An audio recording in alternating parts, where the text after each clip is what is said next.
Hello, friends, and welcome back to Malicious Compliance Stories. To start things off, we're heading into a suburban battleground where one man's disrespect for parking rules, lawns, and basic courtesy pushes a neighbor to take action.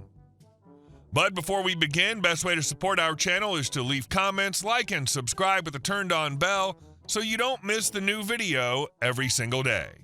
Here we go. My new house included a pool and a surprising number of neighbors who thought it was public property. This happened about a year ago. My wife and I had been house hunting for months, and a pool was a non-negotiable part of the search criteria. We weren't looking for anything insane, just a decent backyard, something the kids could enjoy, and a place to cool off during Texas summers. After enough tours to qualify us as honorary real estate agents, we finally found the house. Big yard, nice layout, and best of all, a clean in-ground pool. We made an offer, the offer was accepted, we closed, we celebrated, everything was great. 2 weeks after moving in, my wife and daughters flew to California to visit family. I stayed behind because somebody had to work and pay for the house. One evening, I get home from work, drop my keys on the counter, and start sorting through mail when I hear splashing. Loud splashing. Followed by screaming and laughing. The very specific combination of sounds kids make when water is involved. I didn't think much of it at first. The neighbors behind us and to the right both have pools, so I figured it was just their families enjoying the Thursday sunshine. But after a few minutes, the noise didn't fade. It got louder. The acoustics were suspiciously direct, as if the chaos was coming from inside my property line.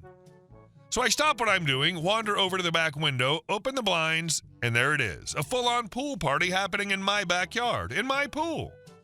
I head outside, already rehearsing the conversation in my head. I ask, "Who are you, and why are you in my pool?" A woman, mid-30s, wet hair, sunglasses, looks at me like I'm the one trespassing. She goes, "Oh, Jane said we could swim here whenever we wanted." Jane being the former owner, not her real name, but very real audacity. I tell her I bought this house from Jane. That invite is no longer valid. She stares at me like I just drowned her childhood dreams. What the hell? My kids just want to swim. Okay, I said, take them to the community pool. She crosses her arms, but we've been swimming here for years. And now, I say, you're not. Leave now or I'm calling the police. She absolutely cannot believe this level of injustice. Wow, that's how you're going to play it? We just want to swim. Great, I say, build your own pool or go to the community one. I'm calling the police in 3, 2... She rounds up her kids like she's the world's most persecuted mother. Come on, kids, this guy's a jerk and doesn't want y'all to have any fun. As she's herding them out, I add, come back again and I'll file a trespass affidavit. She huffs, okay, keep being a jerk. Gladly, I say, in the comfort of my pool. They leave, dripping water all over my patio like the world's saddest conga line. Couple hours later, I'm still trying to process the sheer confidence it takes to walk into a stranger's backyard and act like the wronged party. And the wild thing is, judging by how comfortable they were, this was clearly not their first unauthorized dip. Edit to clarify a few things. Yes, I had a 6-foot wooden privacy fence around the yard. Yes, the gates were latched. No, they weren't locked at the time, but they are now. After this incident, I added locks, put up no trespassing signs, and painted a purple stripe every 10 fence boards. For non-Texans, the purple paint law is real. It legally counts as a no trespassing sign. Apparently, that's what it takes to keep random neighbors from treating your backyard like a public pool. And honestly, here's the part that still bugs me. If the dad had come over at any point and said, "Hey, we're your neighbors, we used to swim here with the previous owners, mind if we talk about it?" I probably would have welcomed them when I was home. I'm not anti-people. But climbing into someone's backyard, swimming without permission, and then acting offended when the new homeowner objects? Yeah, no. Enjoy the community pool. Most reasonable people aren't opposed to neighborly cooperation. They're opposed to trespass disguised as familiarity. If anyone had made a civil introduction before assuming access, the outcome could have been entirely different. They didn't do that. They intentionally bypassed communication because it gave them uninterrupted use of something valuable. The fact that they reacted with offense instead of embarrassment only confirms you made the right call to formalize the boundary with signage and law-backed markers. And our second story. Neighbor forgot a 30-pound debt.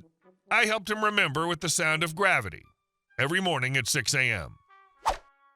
I've lived in my building for a little over a year now, and the very first people I befriended were the couple who lived directly below me. We'll call them J and E. Jay works full-time as a chef, long hours, late nights, lots of stress, while E stays home, games all night, and sleeps all day because her anxiety makes working too hard. Their words, not mine. Either way, we've always had a friendly relationship, borrowing sugar, holding packages, casual chats in the stairwell, normal neighbor stuff. A few weeks ago, Jay switched jobs and suddenly found himself going from weekly pay to monthly pay. Anyone who's ever done that knows the financial limbo that hits. So he came upstairs one evening and asked if he could borrow 30 pounds just to get him through the week. 30 quid, not exactly a life-ruining amount. He promised very sincerely to pay me back in 1 week. I, of course, said yes, we're neighbors, we're friends, and he's always been decent. No red flags. Yet. Fast forward to repayment week. Nothing. Second week. Still nothing. I sent a couple of very polite texts. Nothing intense, nothing rude, just gentle nudges. Hey, did you still plan to send that 30 pounds, that kind of thing? Ignored. Fully ignored. Not even a, sorry, things are tight, or I'll get you Friday, just radio silence, as if he'd been raptured. Meanwhile, I still hear E stomping around at 3 a.m., killing digital dragons, so I know her phone works. Now, I'm not confrontational, and I really didn't want drama in the building, but the silence felt disrespectful, especially when I'd been nothing but kind. And this is when the tiny spark of petty vengeance began glowing in my soul. See, these new build flats in England, basically cardboard, drywall so thin you could probably knock and hear someone blink. Footsteps sound like earthquakes. When I moved in, I immediately realized how much noise travels, so I've always walked very gently to avoid disturbing them. Honestly, I should have gotten a certificate for being Neighbor of the Year. But Jay decided to take my kindness and step on it like a stray crisp packet. So I stopped being gentle. I became a one-woman stampede. I leapt out of bed every morning at 6 a.m. like a rhino being dropped from a helicopter. I stomped like an angry toddler throwing a tantrum. I shuffled furniture. I dragged chairs. I marched from the bedroom to the kitchen with the grace of a boulder thrown down a staircase. I paced. I tap danced. I sprinted. I dropped my shoes on purpose. I let my 7-kilogram cat chase me, then I chased him. Honestly, he thought it was the best week of his entire life. Every morning from 6 a.m. until about 7:30, I became his personal thunder god. At first, I felt a tiny bit guilty, emphasis on tiny, but by day 4, the guilt had evaporated into pure, sparkling justice. And then day 6 arrived. Saturday morning, 7 a.m., my phone buzzed. Jay, hey, what's your bank details again? I'll transfer the 30 pounds now. Oh, so he did have the ability to communicate. Turns out peace and quiet were worth exactly 30 pounds to him. I sent the details. 3 minutes later, payment received. Amazing how quickly a man can remember a debt when his ceiling starts acting like it's possessed by the entire cast of Riverdance. Look, if he just messaged me with any kind of explanation, even a lie, I would have let it slide. But he chose silence. And you don't choose silence with the person who lives directly above you. We control your mornings. We control your REM cycles. We control your sanity. Don't steal from the upstairs neighbor, mate. We are gravity. When he showed none in return, removing that courtesy was a proportional and controlled response. You didn't confront him, escalate tension, or involve third parties. You simply stopped absorbing inconvenience for someone who wasn't willing to meet you halfway. His quick repayment confirms he understood exactly what had changed. And our next story. My CO ordered livelier music for his party. Back around 1970, I was stationed at Pearl Harbor at a submarine-based weapons shop in the U.S. Navy.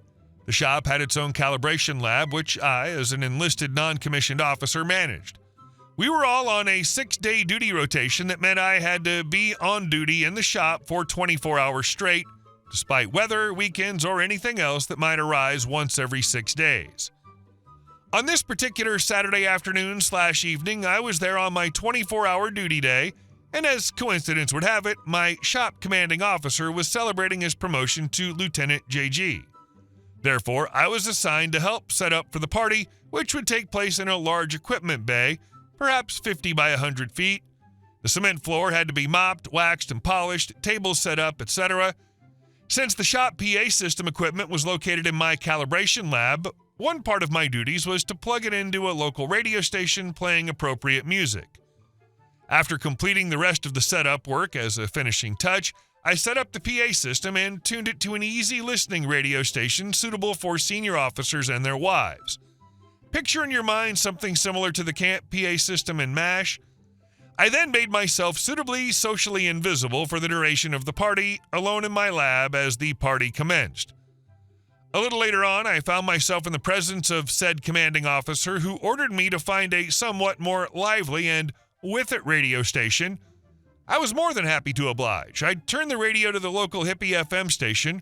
Remember that it's 1970, where the DJs often fell asleep or passed out between songs due to certain recreational chemicals.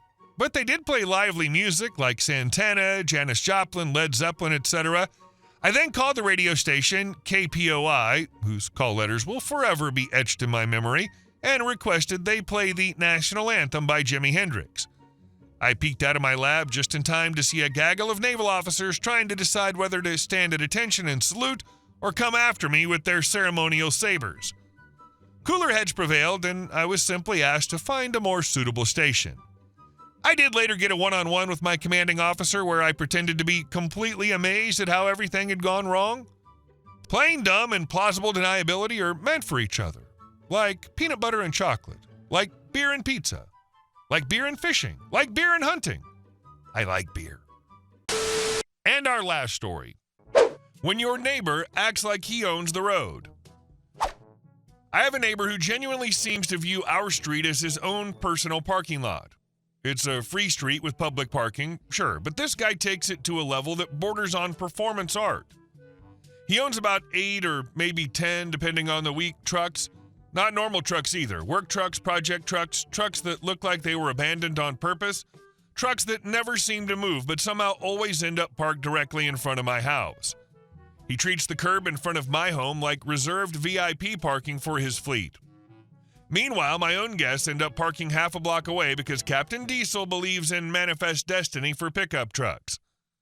And parking's only one chapter in the saga of this man's personal mission to annoy me. He also has a dirt bike, which he loves deeply and respects not at all. Instead of using the street or his own driveway like a normal human being, he's ridden it straight through my front yard multiple times. I've opened the door to find tire ruts in my grass like he used my lawn as a shortcut on a motocross course. His dog's no better. Cute enough, sure, but apparently trained under the strict philosophy of property lines don't exist. The dog has pooped in my yard right in front of me while the neighbor just shrugged, gave the canine equivalent of a pat on the back, and walked off without a bag, without shame, and definitely without cleaning it up. So I did what any rational, peace-loving person would do. I befriended the crows. Not just one crow, not just two, a family of crows. A small, feathery council of winged chaos. And let me tell you, crows do not forget a kindness. These birds and I have a mutually beneficial understanding. I feed them their favorite treats, and they simply exist in extremely strategic places. Now, almost every morning, I'll step outside and see 5 or 6 crows perched in a tree directly above the street in front of my house. They sit there quietly, eerily quietly, watching, waiting, pooping. Their aim, might I add, is exquisite. They've never pooped on my car in my driveway, not once.